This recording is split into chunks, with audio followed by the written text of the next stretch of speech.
పవన్ కళ్యాణ్ గారితో ఎలా ఉన్నాయి సార్? పవన్ కళ్యాణ్తో ఓజీలో చేస్తున్నాను సార్ నేను. ఓజీలో ఓజీలో ఆ అప్డేట్స్ కోసం అందరూ వెయిట్ చేస్తున్నారు. ఓజీలో ఆ, ఓజీలో చేస్తున్నాను. సత్యం గారని ప్రొడక్షన్ మేనేజరు, ఉమ్, దానికి కూడా సోమరాజు గారే వాళ్ళు పిలిచారు నన్ను. ఓకే. సత్యం గారు నాకు భరత్ అనే నేలలో సత్యం గారు నాకు టచ్ ఉంటాడండి. ఆయన ఇది మేనేజరు, ప్రొడక్షన్ మేనేజర్ ఆయన. దాని గారితో కూడా నాకు టచ్ ఉంది అప్పుడు. భరత్ అని నేను భర్తనే. వాళ్ళు పిలిపించారు. తర్వాత దానికి ఏంటంటే సుజిత్ రెడ్డి గారు, ఆయన డైరెక్టర్ గారు, మహానుభావుడు. ఆయన కుర్రాడు, చాలా చేతి నమస్కారం చేస్తున్నాడు. మంచి కుర్రాడు, మీలాగా స్మార్ట్గా ఉంటాడు, చాలా సరదాగా ఉంటాడు అందరితోనూ. అసలు జూనియర్స్ అని కానీ చూడండి, ఎవరినైనా సరే చక్కగా పలకరించే తత్వం. చాలా మంచి కుర్రాడు, మంచి భవిష్యత్తు ఉన్న కుర్రాడు అతను. అంటే నన్ను పిలిపించండి కాదు కానీ అతను మనస్తత్వం చెప్తున్నాను. నేను వెళ్ళగానే, గాంధీ గారు మీది వకీల్ సాబ్ నేను 3 సార్లు చూశానండి,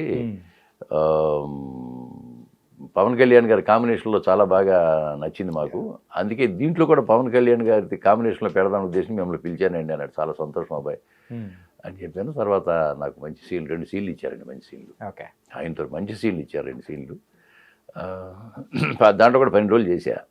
ఇంకొక 3-4 డేస్ ఉందంటున్నారు. పవన్ కళ్యాణ్ గారు డిప్యూటీ సీఎం అయ్యారు కదా, మేము అవ్వాలని కోరుకున్నాం. ఆయన కూడా పాలిటిక్స్లో రాణించాలని మనస్ఫూర్తిగా కోరుకున్నాం. ఆయన రాణించారు. మళ్ళీ ఆయన మనకేమైనా డేట్లు ఇస్తే, ఒక 3-4 రోజులు డేట్లు ఇస్తే మళ్ళీ అమరావతిలో షూటింగ్ ఉండదని చెప్పారు. ఓజీ అది ఎప్పుడని ఎదురు చూస్తా ఉన్నాం. మీ పార్ట్ వరకు అయితే ఇంకో 3 to 4 డేస్ అయితే 3 to 4 డేస్ ఉండొచ్చు. నేను కూడా లాంగ్ షాట్స్ అన్ని అయిపోయినాయేమో అనుకుంటున్నాను. ఇక కాకినాడ పోర్ట్లో కూడా తీశారు నాకు. కాకినాడ పోర్ట్లో కూడా 2 days అక్కడ తీశారు. అవి కొంచెం చీటింగ్, కొంచెం అంటే ఆయన క్లోజులు మిగిలి ఉన్నాయేమో నాకు డౌట్, తెలియదు, ఎంతో తెలియదు. కానీ ఇంకో 10 రోజులు 12 రోజులు చేస్తే కనుక అది అయిపోతుంది సినిమా. దానికోసం వెయిటింగ్ అందరూ ప్రేక్షకులు కూడా. ఇప్పుడు మామూలుగా ఉండదు కదండి. ఇప్పుడు ఓజీ అంటే ఇప్పుడు ఆయన డిప్యూటీ సీఎం అయిన తర్వాత రిలీజ్ అయితే ఓజీ ఎలా ఉంటుందండి, అద్భుతం. నాకు కూడా మంచి పేరు వస్తుందండి. నాది ఒక 6 సీన్లు 7 సీన్లు ఉన్నాయి, మంచి సీన్లు. అదే ఆయన సుజిత్ గారు కూడా అంతే, ఏ సీన్ వచ్చినా ముందు నన్ను పెట్టడం, నాతో డైలాగులు చెప్పేసిందిగా నాతో చేయించాడు ఆయన పాపం. బాగా చాలా మంచి వేషం ఇచ్చాడు ఆయన. సార్, ఇంతమంది పెద్ద హీరోస్ యాక్ట్ చేశారు, సో వాళ్ళతో కూడా ఒక డిఫరెంట్ అనుబంధం అనేది కూడా ఉంటుంది. ఒక్కొక్కరితో ఒక్కొక్క డిఫరెంట్ ఫీలింగ్ అనమాట, ఎక్స్పీరియన్స్ అలా. సో మీకు బాగా నచ్చిన ఎవరు అనుకోవచ్చు? నేను ఒకటి ఫ్రాంక్గా చెప్తానండి. నేను వెళితే షూటింగ్ అయిపోయిన తర్వాత నా పని నేను చూసుకు రావటమే కానీ, సార్ ఒక్క ఫోటో ఇవ్వండి సార్, అది సార్ నేను ఇది సార్ నాది ఈ ఊరు సార్, ఆ ఊరు సార్ అని చెప్పి అసలు నేను మాట్లాడలేదండి. ఇప్పుడు ఏ హీరోతో కూడా మాట్లాడలేదు సార్ నేను పవన్ కళ్యాణ్ గారితో 20 రోజులు చేశా. ప్రతి వాళ్ళు ఫోటోలు దిగారు ఆయనతో. నేను అసలు ఫోటో అడగలేదండి. వేరే కాదు మనకి, ఎందుకంటే వాళ్ళు వచ్చిన తర్వాత వాళ్ళ నటన ఏంటో, వాళ్ళ సీన్లు ఏమిటో, వాళ్ళ కాన్సన్ట్రేషన్లో ఉంటారు. మనం వెళ్ళి నా పేరు గాంధీ అండి, నాది మచిలీపట్నం, అది ఇది, నేను ఉద్యోగం చేసి ఉండండి, అదేంటి ఇవన్నీ ఎవరికి కావాలండి వాళ్ళకి, అవసరం కదా. మన పని ఏమిటి, మనం వెళ్ళి మన సీన్లు మనం చేసి రావటం. అక్కడ గుర్తింపు వచ్చిందనుకోండి, ఈ క్యాండిడేట్ ఎవరు బాగానే చేస్తున్నాడని చెప్పి ఆయనకి అడిగితే వేరే విషయం, కానీ మనంగా పరిచయం చేసుకుని వాళ్ళతో పెంచుకోవాలన్న ఉద్దేశం నాకు ఉండేది కాదండి. నేను అందరూ చేసా. అప్పుడు చిరంజీవి గారితో 6 సినిమాలు చేశా. 6 సినిమాలు చేశా. పవన్ కళ్యాణ్ గారితో చేశాను అనుకోండి, ఈ బాలకృష్ణ గారితో చేశాను, వెంకటేష్ గారితో చేశాను, నాగార్జున గారితో చేశాను. ఎవరితో క్లోజ్గా ఒక్క ఫోటో కూడా దిగలేదు సార్ ఇంతవరకు, మీరు నమ్మండి. చాణిక నిజం ఒకటి కాదు, ఎవరితో ఒక్క ఫోటో కూడా దిగలేకపోయాను. ఎందుకంటే వాళ్ళు డిస్టర్బ్ చేయటం అనవసరం. మన పని మనం చేసుకెళ్ళిపోతే సరిపోతుంది. గుర్తింపు అంటారా, బాగుంటే గుర్తింపు ఆటోమేటిక్గా వస్తుంది. గుర్తింపు ఉండబట్టి ఈరోజు మమ్మల్ని పిలిచి ఇంటర్వ్యూ పెట్టారు మీరు, అవునా కదా. కాబట్టి మనకి వాళ్ళతో క్లోజ్గా మూవ్ అవ్వాలన్న ఉద్దేశం నాకు లేదు. కాకపోతే అందరు హీరోలు మంచివాళ్ళే, బాగా కష్టపడతారు కాబట్టి వాళ్ళ బట్టి సినిమాలు ఆడుతున్నాయి. 100 కోట్లు బడ్జెట్లు వాళ్ళ మీద తీస్తున్నారంటే అందరూ కష్టపడే మనస్తత్వం ఉన్న హీరోలే. Nice sir. సార్, స్టార్టింగ్ మీ గురించి విన్న తర్వాత నుంచి నాకు మాత్రం ఒకటి కొట్టేస్తుంది సార్. ఏంటంటే మీ పేరు సార్, సమ్మెట గాంధీ. అదే, ఓకే.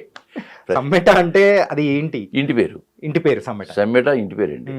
మాకు బందర్ దగ్గర ఏరియాలో మా వాళ్ళు ఉంటారు, సమ్మెట ఫ్యామిలీస్ మామూలుగా. గాంధీ అని పేరు రావడానికి కారణం ఏంటంటే 1946లో మహాత్మా గాంధీ గారు, అంటే మనకు స్వాతంత్రం రాకముందు, ఆయన కలకత్తా వెళ్ళేటప్పుడు విజయవాడలో దిగారు. ఆయన విజయవాడ రైల్వే స్టేషన్లో దిగారు. మహాత్మా గాంధీ ఇటు వస్తున్నాడు, విజయవాడ వస్తున్నాడు అని చెప్పేసి ఓళ్ళ నుంచి, అప్పుడు గాంధీవాదులు, మా నాన్నగారు కూడా గాంధీవాది. ఆయన కద్దరు బట్టలు వేసేవాడు, రాట్నం ఉడికేవాడు. నా చిన్నప్పుడు కూడా నేను కూడా ఉడికా, మా నాన్న రాట్నం ఉడికేవాడు. ఆ నూలు తీసుకెళ్ళి కాటన్ బట్టలు తీసుకొచ్చి కుట్టించేవాడు. మా నాన్నగారు కూడా 50 కిలోమీటర్లు నడుచుకుంటూ వెళ్ళి మా ఊరి నుంచి ఒక 50 మంది మహాత్మా గాంధీ గారిని కలిశారు షేక్ హ్యాండ్ ఇచ్చి. ఓకే. అప్పుడు ఫోటోలు లేవు కానీ మహాత్మా గాంధీ గారితో నేను చేయి కలిపానా అనేవాడు మా నాన్న. ఆ తర్వాత ఆయన కలిసి వచ్చిన తర్వాత నేను ఎప్పుడు 5 సంవత్సరాలు పుట్టాను, నా పేరు గాంధీ అని పెట్టాడంతే. అయితే అప్పుడు అంటే ఊళ్ళల్లో గాంధీ అన్న పేరు సాధారణంగా ఎవరు పెట్టుకోరండి. అవును సార్, చాలా రేర్. మహాత్మా గాంధీ మీద, గాంధీ గారి మీద అభిమానంతోనే మా నాన్నగారు నా పేరు గాంధీ అని పెట్టాడు. అంటే అప్పుడు ఏముండేదంటే మాకు మాది వ్యవసాయం కుటుంబం అండి, రైతు కుటుంబం అది. మా 3 బ్రదర్స్, నేను 4 బ్రదర్స్, నాకు 3 అన్నయ్యలు 3 అక్కయ్యలు, అందరూ వ్యవసాయమే. నేను ఒక్కనే అలా చీలీలా హైదరాబాద్ వచ్చాను. అయితే అప్పుడు మాకు గడ్డి బళ్ళు వేసుకెళ్ళేవాళ్ళండి అమ్ముకుని. గడ్డి బళ్ళు అంటే గడ్డి తీసుకెళ్ళి ఒక సిటీకి, ఒక టౌన్కి వెళ్ళి అమ్మేవాళ్ళు. అప్పుడు మాకు పంటలు బాగా పండేవి కదా, గడ్డి కొంటాకు వచ్చేవాళ్ళు టౌన్కి. మా ఫాదర్ గడ్డి బండి కట్టుకెళ్తే అప్పుడు గడ్డి బండి 10 రూపాయలు ఉండేదట. గడ్డి పట్టుకుని ఊరు దాటి సరిహద్దుకి అవతలకి వెళ్ళారు. అప్పుడు ఎవరైనా మంత్రసాని వచ్చి డెలివరీ చేసేది. అవును, మా ఊరు ఒక మంత్రసాని ఉండేది, ఎరుకులు ఆవిడ. మొత్తం అందరిని అక్కడ దాదాపు మంది నేను అనుకోవటం ఒక 2000 డెలివరీ ఆవిడ చేసి ఉంటుంది ఆ రోజుల్లో. అంటే ఆవిడ డెలివరీ చేసిన తర్వాత ఎవరు మగపిల్లడు పుట్టాడని చెప్పి వెళ్ళి, మీకు మగపిల్లడు పుట్టాడయ్యా అన్న అంటే వెళ్ళి మా నాన్నతో, ఆవిడ పేరు గాంధీ అని చెప్పండి అని వెళ్ళిపోయాడు అంతే. ఆ విధంగా గాంధీ అని పెట్టాడు ఆయన పేరు. ఓకే సార్, ఇంతకు మీకు 3 అన్నయ్యలు 3 అక్కలు వీళ్ళందరూ ఉన్నారు కదా. అవును. సో వాళ్ళల్లో ఎవరికైనా కానీ ఈ కైండ్ ఆఫ్ పేరు ఏమైనా పెట్టారా? లేదు. పెద్ద ఆయన పేరు సుబ్బారావు, తర్వాత రాఘవయ్య, తర్వాత నాగేశ్వరరావు, నా పేరే గాంధీ. అందుకేనేమో సార్ ఏంటంటే మీకు ఆ పేరు పెట్టారు కాబట్టి మీకంటూ ఒక డిఫరెంట్ పాత్ అనేది సెలెక్ట్ చేసుకున్నారు. లేదులేండి, అంటే మా అన్నయ్యలు వాళ్ళు ఎవరు చదవలేదు కాబట్టి, ఆవిడంతా వ్యవసాయం చేసేవాడు కాబట్టి, మా నాన్నగారు ఏం చేశారంటే ఎలాగైనా వీడిని చదివించాలి, ఏదో ఒకటి చదివించాలి అని చెప్పి నాకు ఒక 5 కిలోమీటర్ల దూరంలో ఒక జడ్పీ చేసుకునేదండి, ముందులూరు అని. అక్కడికి వెళ్ళి చదువుకున్నాను నేను. 5 కిలోమీటర్లు నడుచుకుంటూ వెళ్ళేవాళ్ళు. ఓకే. ఎస్ఎల్సి అయిపోయిన తర్వాత టీచింగ్ ట్రైనింగ్ చేసి నేను మళ్ళీ మచిలీపట్నంలో సెకండరీ గ్రేడ్. అప్పుడు మనకి 8th క్లాస్లో ఉండగానే జానకి బాయి గారని మా క్లాస్ టీచర్ మాతో నాటకం వేయించింది. చూడబోతే చుట్టాలు, పట్టుకుంటే దయ్యాలని ఒక నాటికలో ఒక కామెడీ ఇంత హైట్ ఉండేవాడు నేను చిన్నగా. ఓకే. ఆ నాటకాలు వేసిన తర్వాత నాకు నాటకాల మీద ఇంట్రెస్ట్ కలిగింది. ఆగస్ట్ 15కి, శ్రీరామనవమికి, జనవరి 26th ఆ విధంగా ఎవరితోనో నాటకాలు డైరెక్షన్ చేసి 10 నాటకాలు వేసేవాళ్ళం. ఆ విధంగా నటన మీద నాకు ఇంట్రెస్ట్ కలిగింది. నేను టీచర్ ట్రైనింగ్ అయిపోయిన తర్వాత మాకు రాధాబాయి గారని మా ఊళ్ళో టీచర్ ఉండేవాడు. ఆవిడ వాళ్ళ సిస్టర్స్ ఇక్కడ స్వరూపరాణి గారు, పద్మజ గారని ఇక్కడ వర్క్ చేసేవాళ్ళు. స్వరూపరాణి గారు ఈసీఏలో చేసేవారు, పద్మజ గారి మా బీడీఏలో చేసింది ఆవిడ. వాళ్ళ దగ్గరికి పంపించింది. ఇక్కడేముందయ్యా, ఇక అక్కడికి వెళ్ళు, హైదరాబాద్లో ఉద్యోగం చూసుకోమని ఆవిడ 150 రూపాయలు ఇచ్చి పంపించింది నన్ను. వాళ్ళ పాపం 3 నెలలు ప్రైవేట్ కంపెనీలో పెట్టించి 3 సంవత్సరాల పాటు. ఆ తర్వాత బీడీఎల్లో పద్మజ గారు అని చేసేది, ఆవిడ రికమెండ్ చేసి బీడీఎల్లో జాబ్ ఇప్పించారు ఆవిడ. ఓకే. నన్ను ఒక తమ్ముడు కంటే ఎక్కువగా చూస్తున్నారండి. ఇప్పటికీ అదే రిలేషన్ మాకు, ఒక తమ్ముళ్ళలాగానే. వాళ్ళకి 8 ఇయర్స్ పైన ఉంటాయి, అయినా నన్ను ఒక తమ్ముళ్ళలాగా చూస్తారు. ఇంతవరకు ఆ రిలేషను అంటే నాకు ఎవరన్నా ఒక్కసారి ఒక మెయిల్ చేశారంటే వాళ్ళు ఇంతవరకు ఎప్పుడు మర్చిపోవడం అనేది నా జన్మలో లేదండి. కానీ మీ మాటలోనే అర్థమవుతుంది సార్ ఏంటంటే మొదట అవకాశం ఇచ్చిన వాళ్ళు, సో ఎవరైతే ఇప్పటికీ అవకాశం ఇస్తున్న వాళ్ళందరికీ కూడా మీరు కృతజ్ఞతలు చెబుతూ అనేది కూడా మీరు కంటిన్యూ చేస్తున్నారు సార్. నిజంగా అదైతే హార్ట్ టచింగ్. ఎప్పుడైనా ఫంక్షన్లు కూడా అయినప్పుడు నేను వెళ్ళే కానీ వాళ్ళు మామూలుగా గాంధీ మాకు తెలిసిన అతనాన్ని పరిచయం చేయరు. మావాడు, మా తమ్ముడు అని పరిచయం చేస్తుంటారు. నిజంగా చాలా మంది అంటే వాళ్ళు సొంత తమ్ముడే అనుకునేవాళ్ళు. ఓకే. అలాగుంది రిలేషన్, ఇప్పటికి కూడా అట్లాగే ఉంటుంది నాకు. సార్ మీకు అంటే ఏ యాక్టర్కి లేని ఒక ప్రత్యేకత అనేది కూడా మీకుంది సార్. మనం స్టార్టింగ్ ఇంట్రడక్షన్లో కూడా చెప్పుకున్నట్టు 3 నంది అవార్డులు, అది కూడా 3 డిఫరెంట్ రంగాల్లో. అవునండి సార్. నాటక రంగంలో ఏ నాటకానికి వచ్చింది సార్? అలసాని పెద్దనండి. అలసాని పెద్దన. ఓకే. అలసాని పెద్దన అది ఆకేళ్ళ గారు రాసింది. అది దుగ్గ్యాల సోమేశ్వరరావు గారిని ఆయన శ్రీనాథుడి నాటకం ఒకటి చేసేవాడు ఆయన డైరెక్షను. అలసాని పెద్దనేమో మన బిఎం రెడ్డి గారని ఆయనను ఆకేళ్ళ గారు డైరెక్ట్ చేశారు. దాంట్లో నేను శ్రీకృష్ణదేవరాయల పాత్ర వేశానండి. ఓకే. అది 2003లో.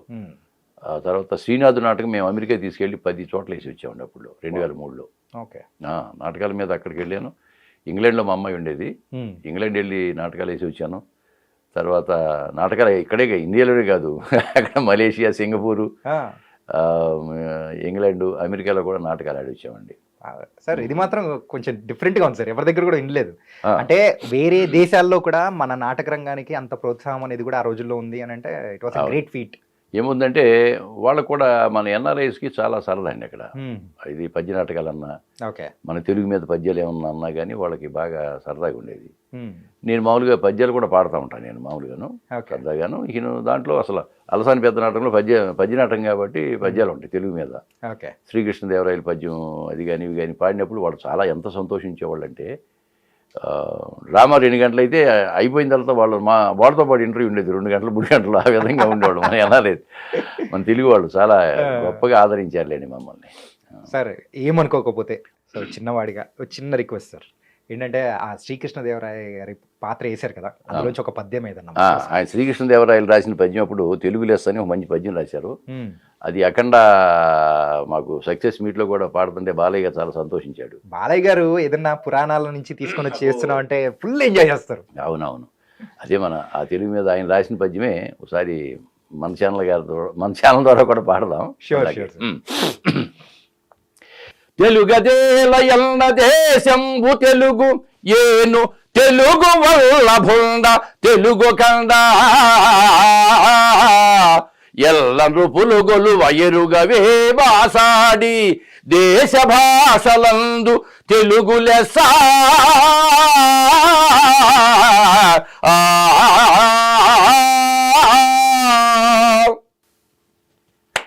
ఇది పద్యం.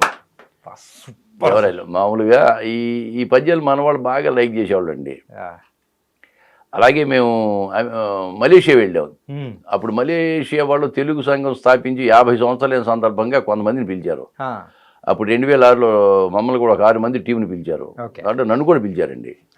ఇక్కడ హాస్యవాల కార్యక్రమం చేయటానికి ఉమానాయుడు గారిని ఆయన ఆధ్వర్యంలో మేము వెళ్ళాం. సరే, ముందు భరతనాట్యాలు కూచిపూడి నాట్యాలు అరగంట నడుస్తుంటే లేచిపోతున్నారు జనం. వాళ్ళకి ఎక్కువ అంటే ఆ నాట్యాలు ఎక్కువ చూడలేక లేచిపోతుంటే హాస్యవాల చేయండి అన్నాడు ఆయన ప్రెసిడెంట్ గారు. నేను లేవగానే నేను అందరికీ మైక్ పట్టిన అందరికీ నమస్కారం, మాకు చాలా సిగ్గుపడుతున్నాను అన్న ఆయన. వాళ్ళందరూ చూశారు ఏమిటి అని. ఏం లేదు, మీరందరేమో 3000 మంది పంచి కట్టుకుని పైన కండవా వేసుకుని ఇక్కడికి వచ్చారు, మేము హైదరాబాద్ నుంచి ప్యాంటు షర్టులో వచ్చినందుకు సిగ్గుపడుతున్నాను అన్నా నేను. అందుకే శ్రీనారాయణ రెడ్డి గారు పంచికట్టు మీద మంచి పద్యం పడి అది వినిపిస్తాం మీకు అని చెప్పి అది విన్నా. పంచకట్టుటలోన ప్రపంచాన మనగాడు, పంచకట్టుటలోన ప్రపంచాన మనగాడు, కండువాలేనిదే గడప దాటని వాడు,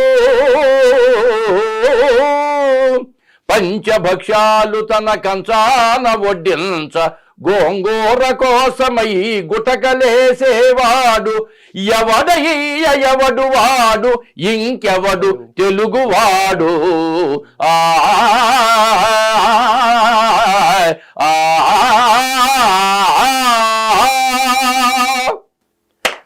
అని పాడేటప్పటికి అందరూ ఒకసారి కూర్చుని పోయారండి. ఆ తర్వాత ఒక 30 గంటల సేపు ఆశీర్వాద కార్యక్రమం చేసేటప్పుడు ఎవరు లేవలే ఇంకాను. అలాగూ పద్యంలో ఉన్న గొప్పతనం, మన పద్యం తెలుగు పద్యంలో ఉన్న గొప్పతనం ఏ భాషలో లేదండి ఇంకా. లేదు. మేము గుమ్మడి గోపాలకృష్ణ గారు ఇప్పుడు ఆయన డ్రామా అకాడమీకి చైర్మన్ ఆంధ్రప్రదేశ్కి, ఆయనతో వేసాం. శ్రీనాథుడు నాటకం అలసాని పెద్దన, మేము శ్రీనాథుడు నాటకం తీసుకుని వెళ్ళాము అమెరికాకి. ఆయన శ్రీనాథుడు వేసేవాడు, నేను వేరే క్యారెక్టర్లు వేసేవాడిని.